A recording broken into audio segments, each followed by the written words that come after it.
All right, this is your second to last lesson on any content. Tomorrow is the last thing on Simpson's rule.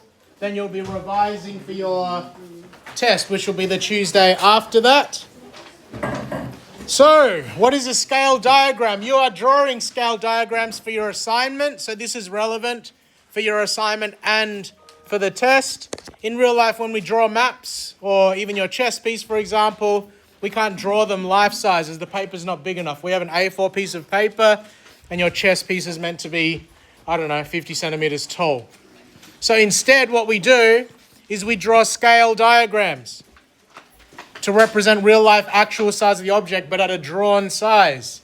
Because the actual object and the scale diagram are similar to each other, we can use scale factor like last week. So first thing to possibly copy down onto your cheat sheet, the actual size is equal to K times by the drawn size. And I'll explain to you what K is when we do the next two examples. So actual size is equal to K times by drawn size is the first thing you should get.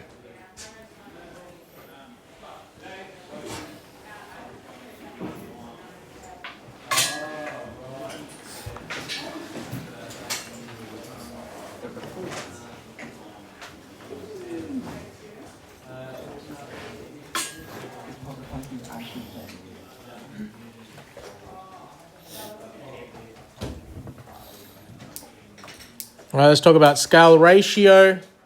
Do you guys still do map reading and stuff in HAS coming through? No, but in let's say when you're in year 9 and year 8, did you look at maps at all? Did you see like a little ratio drawn in a corner, like 1 to 200 or something like that? If not, that's fine. You'll learn what that was about now. Obviously, because I can't draw a whole friggin' country on a piece of paper, I need to represent the shape of the country in a small drawing. So one of the ways that you can represent the scale on a map is using a scale ratio. What is the ratio? It tells you the drawn with a colon in the middle and then the actual. And why is that useful? Because I can work out K by doing the actual divided by the drawn based on that scale ratio. Can you get those two? And then I'll show you how it works for this drawing. Hi, Joe.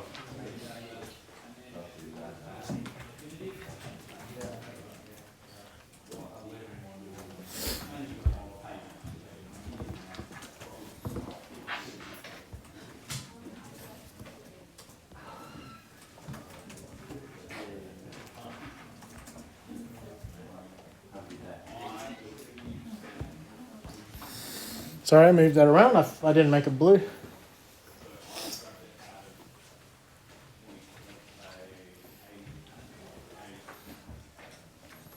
So you'll notice in this example, I drew a rectangle, but because you can't physically measure that with a ruler, I've told you in red what the measurement would be if I measured it with a ruler.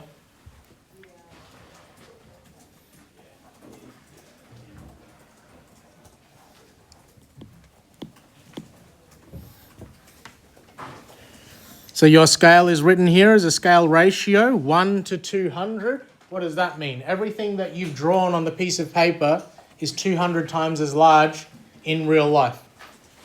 So I can work out K. K is equal to actual 200 over drawn. So the scale factor is 200.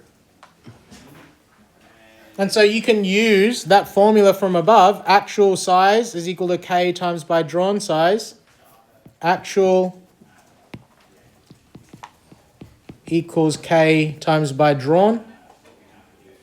Because that question A is asking you, what's the actual height of the building in real life? Well, my scale factor we just worked out was 200 times by, how tall does it say here? It's on the page. I measured. It's going to be 2.5 centimeters. So 200 times 2.5, it's going to be 500 centimeters in real life.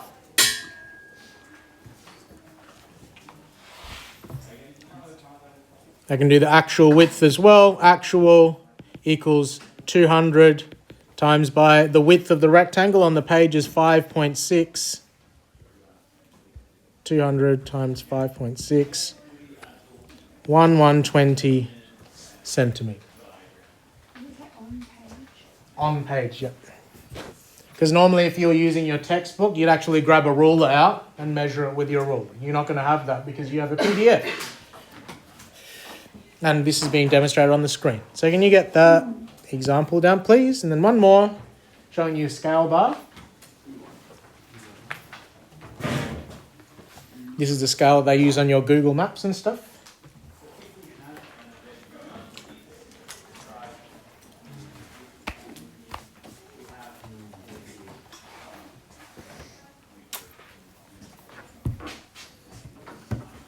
Are you a bit sunburned? No. Oh, okay, so you're on.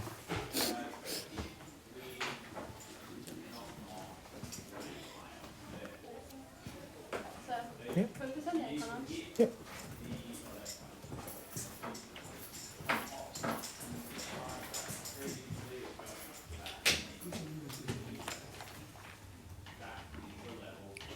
I'll turn it down.